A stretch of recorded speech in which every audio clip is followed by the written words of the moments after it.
Ganda ng Ayun, ura meron na. ang ganda ng orasan mo, ma'am, mo. Hi. Ano po yan, ma'am? G-Shock? Apple?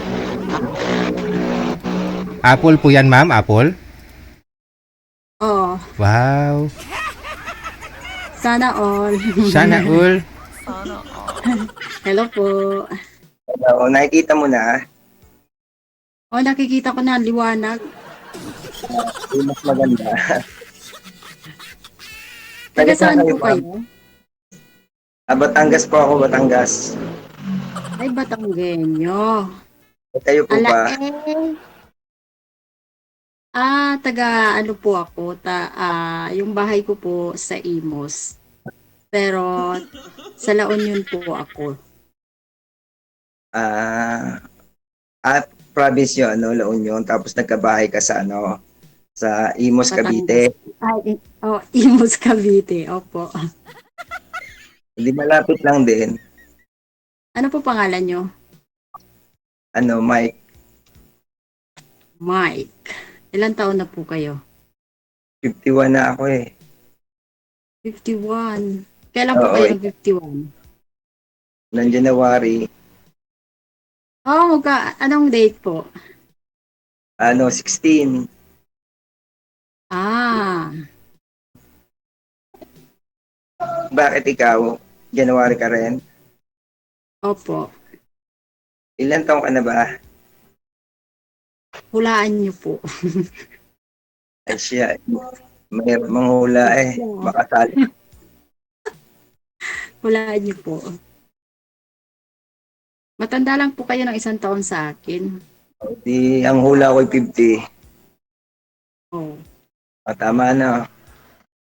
opo. Panood mo lang kanina eh. So, ibig Ano po sabihin, kayo? tao, anong po kayo? Ano po kayo? Walay po Tao. kayo or single or may anak? Ano hiwalay? Ano, last 2013 pa. 2013. Oo, Ilan po ang anak niyo? ano, 3. Okay. Pero ano, malalaki na rin. Ilan taon po yung panganay niyo? Panganay ko is 26. Tapos ano, may isa na akong apo. Tapos magkakanak na uli siya. Magdadalawa na yung apo ko. Oh, Tapos yung pangalawa ko is ano, 24. Tapos yung bata last, pa nila ah. Yung panganay ko Ah? 29 years old, tapos yung aking bunso 27 years old. Binata't Ilan? dalaga pa. Ilan ba anak mo? Dalawa po. Dalawa. Ano mga dalaga? Ay, ibig sabihin wala pang mga asawa. Wala pa po. Ano parehas babae? Lalaki, tsaka babae. Oo. Eh, yung bunso namin, 14 lang siya. Kasi ang alam namin, dalawa lang yung magiging anak namin sana. Kaya lang, na-mintes kaya yun, buo ulit. Kaya malaki yung gap ng ng pag-iita ng last. Bakit po kayo naghiwalay? Dating nag-try lang ako mag-abroad. Tapos yun, after noon, pag-uwi ko, doon nagkahiwalay kami. Oo. Ayun. Pero dati, magkasama kami sa company. Nagwo-work kami diyan sa sa Manila. Parang nag-try lang ako na makaalis kung anong meron sa abroad yun. Ano po ang nakita niyo sa abroad? Ay, di experience lang. Ibig sabihin yung yung makasakay ng eroplano, makarating sa ibang lugar, gano'n. Pero hindi ko inisip na magkakahiwalay, parang ayun. Okay. Saan po kayo banda dyan sa Batangas? Dito sa may part ng Lemer at Taal. O, ibig sabihin malayo yung Lian. Hindi, malayo siya. Ang Lian kasi yun puntang away niya Balayang, Balayan, Nasugbo. Nanggaling kasi ako dyan nung last May. Nagano kami dyan, nagdagat. Oo. Ano naman yun, pag nasa Lemer ka kasi one way lang din naman yun, diretso ka din ang biyahe. Siguro kung siguro kung nagkataon na magkakilala agad tayo, baka nakarating ka rin agad dito. Kasi kung nakakarating ka na rin ng Lian eh. Ano, nag-outing kayo doon? Nagano kami doon, nagdagat. Kasi meron din ng May kaming cottage resort dito doon. eh. May cottage doon. Oo. Malay mo, pag uwi mo, makarating din kayo dito, makapaligo rin. Oh. Kasi malapit lang din kami sa dagat. Walking distance lang din dito. Malapit lang kayo. Oo, malapit lang. So ano pong trabaho nyo ngayon? Sa resort, Sa resort po kayo nagtatrabaho? O kayo ang may-ari? hindi, kapatid ko yung may-ari. Okay. Ano po trabaho nyo sa resorts? Eh di yung mga nagpapabuko tsaka mga nag-i-inquire ng walk-in. Hindi ako yung kumakausap. Oo nga, no ba? Kasi may bayad na yung free naman yung dagat before. Tapos ngayon, may bayad na lahat, no? Hindi, free naman yung dagat. Yung May bayad entrance lang yung, lang. sa Entrance. kahit naman saan, libre naman yung dagat. Basta sa part lang sa amin, hindi ko lang alam pala sa iba. Malinis yung dagat dyan sa inyo? Malinis siya kapag hindi ganitong month. Kasi pag month ng June, July, August, tag-ulan yan eh. Oo nga. Medyo hindi ganun kalinis. Pero pag Sulat summer na yan, ako nung nagbakasyon ako last May kasi hindi siya maulan.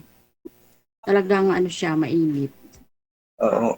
Pero kahit naman ngayon, may mga naliligo pa rin kahit medyo maulan. Kasi yung iba kasi pagka nagbe-birthday, graduation, mahilig kasi yung iba sa sa resort. Kaya may May mga guest cottage pa. din. Meron din kayong cottage. O marami kaming cottage. May mga room din. Yung Pwede rin siya sa lumulutang sa likod. dagat. Oo.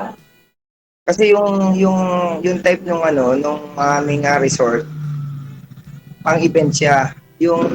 Pag Ito. yung kita mo yung bawat isa kahit malayo ka, hindi yung parang cube. Hindi, yun Mm-mm. open talaga. Yung pool niya nasa gitna, tapos yung mga cottage niya nasa harapan lang. Hanggang Oo. pati yung event area. Pagpasok mo sa main entrance, tanong mo na yung dagat, walang nakaharang. Mm. Open Ganun talaga din siya. doon sa pinuntahan namin na beach. Ganun din, maganda rin doon. Kaso lang, maaga pa kami nakarating doon, mga Pero 7:30. may pangungusap. Ibig sabihin, naghahanap ka ng magiging boyfriend, ganon, or kasama sa buhay. Hindi. Beach resort yung hinahanap niya. Yung may-ari ng beach resort. Yung may-ari ng beach resort. Siyempre, para paldo, DJ, ikaw naman. Oo naman. Oo. Ito lang din naman yung paldo na, di ba? Ay, si Sir naman yung tagapagmana ng resort ng kapatid niya. Di ba, sa kasi, ang mismong main na trabaho ko is agent ako ng mga property. Dahil nga sa kapatid ko yung may-ari, kaysa kumuha pa ng iba, ayun, edi kami na lang. Okay. Ganun. Pero may mga iba ring tao na taga Maynila na nagtatrabaho din doon. Ayun. Iniikot namin yung kasi pagka galing namin dun sa Lian, iniikot namin yung yung buong Cavite. Pauwi May na kami. meron kami page eh. Nasa page din yung resort namin, yung Alagusa Resort and Event. Oh, Resort talaga yung pinag-usapan. Para sa mga taga malapit na Manila o kahit saan dito pero sa pag pumunta kami dyan, kasama ko yung mga anak ko, free na ka. Free na yung entrance namin. Wala nang bayad. kung 3 lang naman kayo, bakit hindi? 4 kami syempre, kasi yung magdadrive nung nung sasakyan ng anak ko. Oo naman. Pwede. Siyempre pagka ganun lang kadami ang volume, pwedeng mapalibre. Siyempre pagka sobrang dami na hindi naman sa akin yung resort, diga, hindi rin po pwede. Pero pagka mga hanggang 5 lang, okay na yun, libre na yun. May Oh, kasama libre na, na daw, DJ. Kasama ka na, DJ, ah. Hindi pa ako naliligo, ma'am. Nilalagnat ako pag maligo ako sa dagat. may kasama ng tulog yun. Nasa way si DJ. Grabe, no? Tsaka mura lang sa resort namin. Ang entrance nandun is 100. Yung below 7 is libre yun. Magkano Kaya lang. yung cottage sa inyo? Kaya Magkano lang. yung ano? Kaya lang yung Magkano cottage yung namin, renta na ngayon ng cottage? ang pinakamababa na cottage, 800. Ang pinakamataas is 3,000. Eh, mahal yung napuntahan namin. Pero plus entrance yun ha, hindi siya, iba yung cottage, iba yung entrance. Hmm. Tapos yung room namin sa 22 hours, nasa 10K siya, 10K, 8K, 6K. Kami ano lang eh, 7:30 tapos hanggang 3 o'clock lang kami. 2.5. Eh di mura.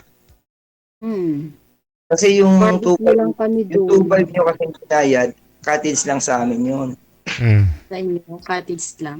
Cottage Ano lang yung yun. cottage ko? May ihawan? Ha? Pwede magluto doon?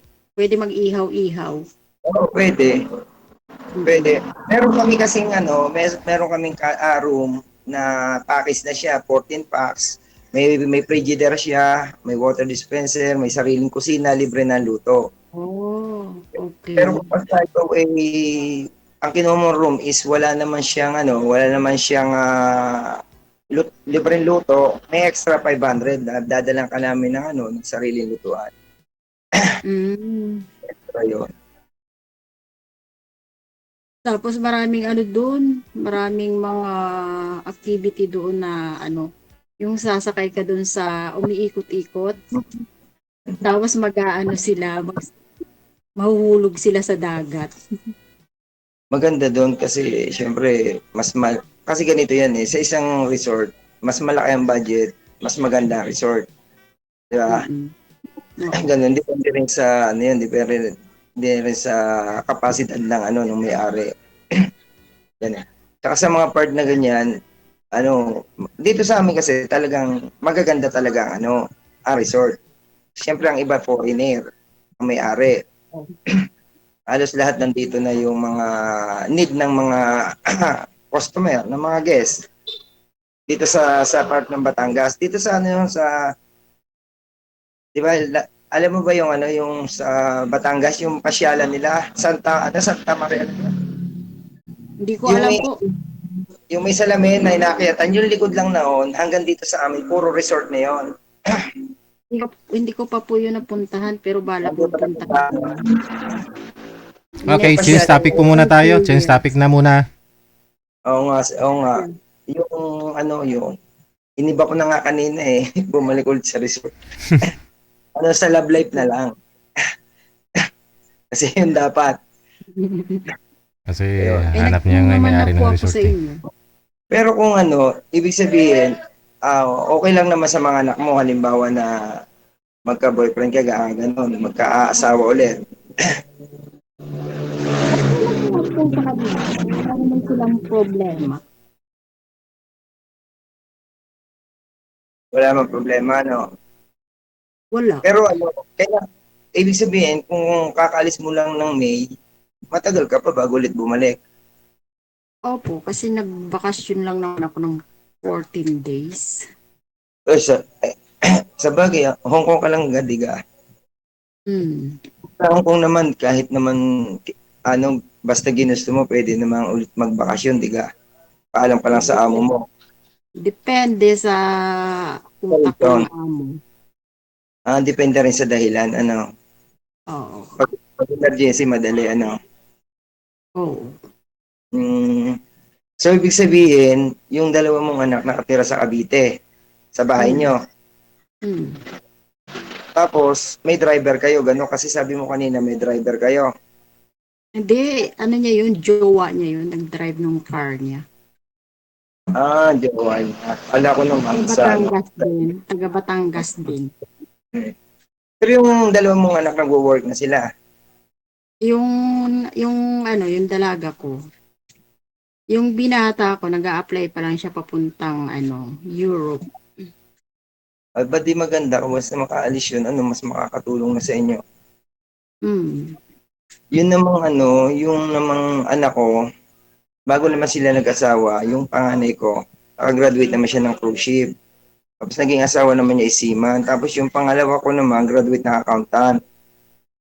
Yung dalaga ko, accountant siya. Ayun. Yung Ang bunso ko. di maganda pagka ganun, Pero sa bahay lang siya nagtatrabaho. work from home. Mm. Hindi mas maganda. Hindi siya, hindi na niya kailangan na laging magbibiyahe o Oo, hindi na kailangan. Paggising ay, niya, kaagad na maglalagin sa laptop niya din, magtatrabaho na ay siya. nasan pala yung asawa mo? Dati, Nasa La Union po. may asawa na rin. Meron po, may 2 anak. Pero kasal kayo. Opo. Eh sa bagay, may asawa na naman siya, tsaka matagal na rin yata naman kayong hiwalay na. 2009. Hmm. Kaya lang, sa tagal mo dyan, bago ka umuwi, tapos ngayon lang tayo nagkakilala, parang mahirap din, Kasi kung nagkataon pala sana na nagkakilala tayo, tapos sa kakauwi, mas makikilala natin lalo ang isa't isa, no? Opo. Magalang pala ang taga inyo, iba na yung opo eh. Kunyari lang po, siyempre. So, kumbaga,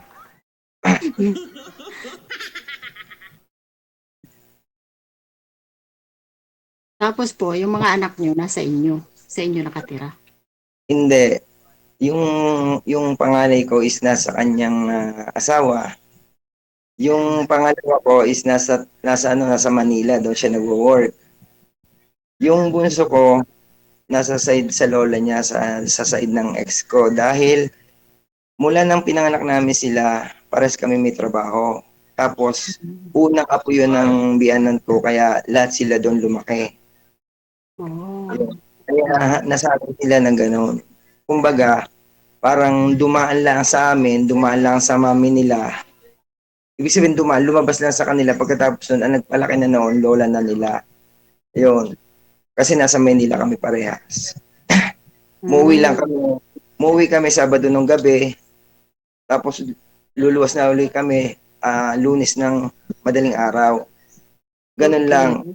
Kaya hindi namin nakasama ng nang nakakabanding lang namin nung lumaki na sila.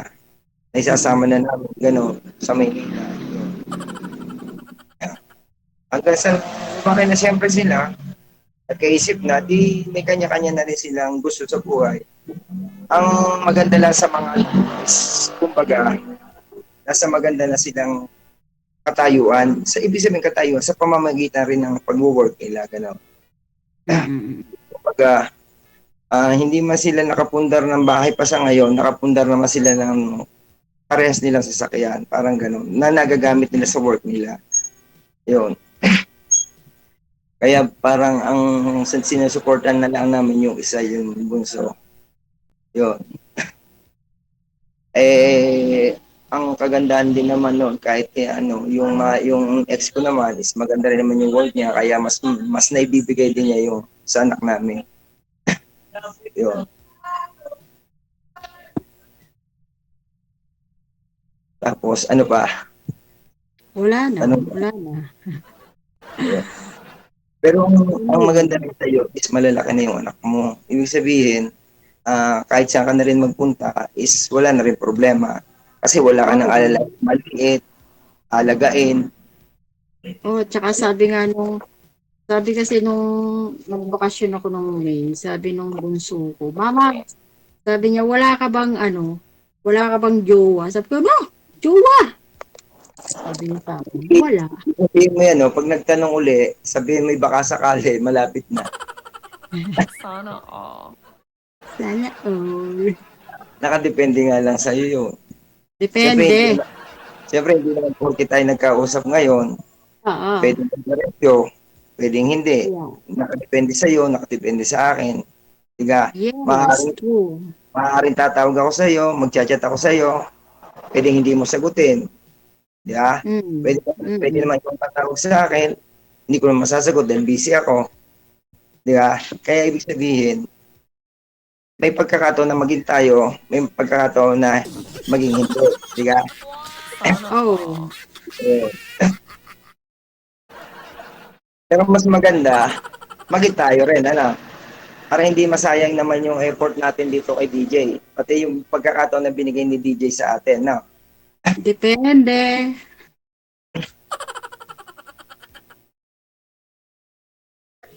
Tama, depende. Nakadepende sa damdamin ng bawat. Nakadepende talaga yan. Ang hanap mo ang hanap mo talaga ma'am, natin. may-ari talaga ng resort ang gusto mo. Sabi mo naman, DJ, siya ang tagapagmana, di ba? Pwede na. Pwede na. Oo, papaldo na siya.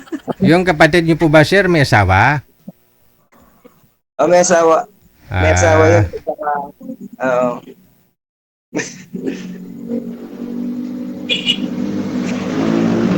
O kaya mga sa magkakapatid namin DJ, ako lang yung hiwalay. Ay. Ayun. Wala po kayo magkakapatid. Marami kami ay nasa 12. Ang dami. Big family. O big family kami. Ang kagandahan lang doon, parehas yung magulang namin. Ibig sabihin, malalakas pa sila, buhay pa sila.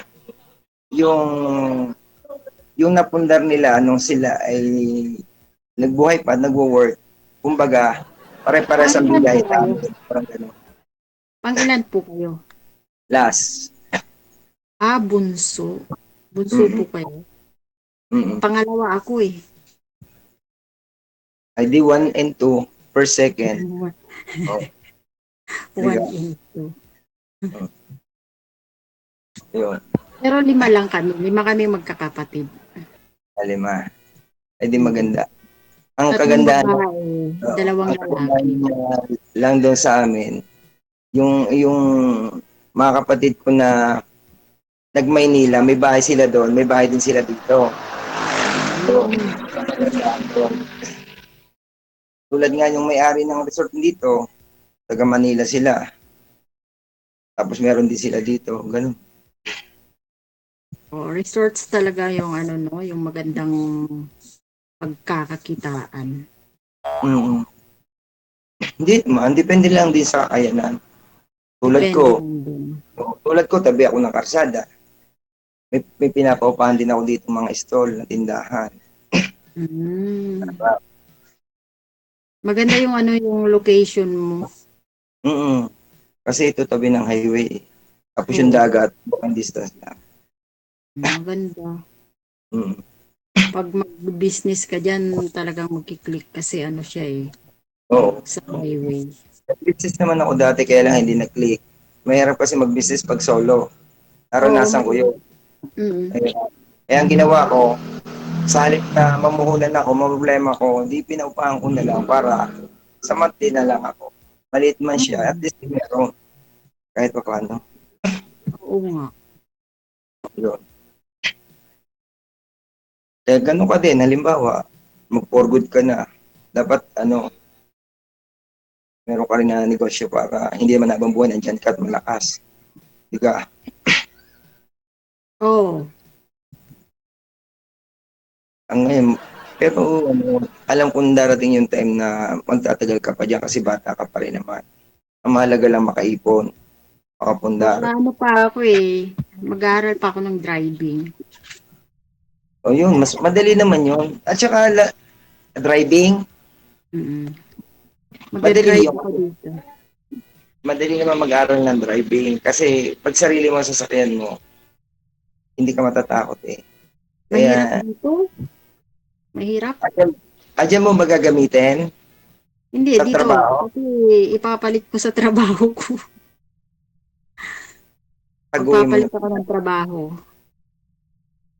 Diyan din sa abroad. Ay, maganda yung mag-aral ka nga dyan dahil Oo, ano na ngayon siya, yung babaeng ano dito, driver, in demand na dito sa Hong Kong. ayun, maganda. Tsaka mas malaki yung sweldo siguro. Oo, mas malaki. Eh baka naman mamaya pagka naging tayo na tapos driver ka na dyan, baka mamaya mga pasahero mo ano. Hindi, siyempre pamilya lang din yung ano, yung amo lang. Sila, saka anak, yung Ano, pagkain. parang family Family. driver. Oo. Yung tulad dito na yung mga grab-grab na gano'n. Oo, ano ba yan, di ah. Ay maganda, mag-aral ka. Yun ang porsigihin mo na Mm-mm. matuto, mag-drive. Basta hindi ka, yung matatakutin. Hindi naman ako na ano, matatakutin. Porsigido kang matuto. Madali lang yan. Kaya-kaya mo yan. Kaya ko talaga. O, malay mo, bukas makalawa, driver ka na. Eh, ba't ano ba yung work mo ngayon sa bahay? Sa bahay po. Okay lang yan. Ang mahalaga, kahit anong klase ng trabaho dyan, basta nasa abroad ka, Oo, basta maayos, malinis, di ba? Mm-mm. At least Kasi may naman, trabaho. yun naman, yun nga ang dahilan, kaya tayo umalis, di ka. Mm, Kahit anong klase ng trabaho, basta kikita ka, okay yun. tama po. Dapat, So wala kang balak pa ngayon ma'am umuwi kasi siyempre gusto mo magtrabaho pa. Hindi, Palit. kababakasyon ko lang. I mean mag for good. Kailan pa ho balak niyo mag for good? Hindi ko pa masasabi, syempre, Ah. kasi mahirap magbitaw ng salita dito. Okay, sige. Connected na po kayo. Tuloy-tuloy lang ang usapan. Maraming salamat. Thank you po. Thank Bye. you. Bye. Kasi mukhang wala pa ho siyang balak, no? Kasi mag-aaral pa daw siya ng driving. Gusto niya maging driver sa Hong Kong. Kaya hindi siya makapagbitaw. So ngayon si Sir, medyo nakarami na ho siya dito, pang 7, pang 8. Asahan na lang po natin na magpapaline up siya ulit, no? Kita-kits sa pang siyam.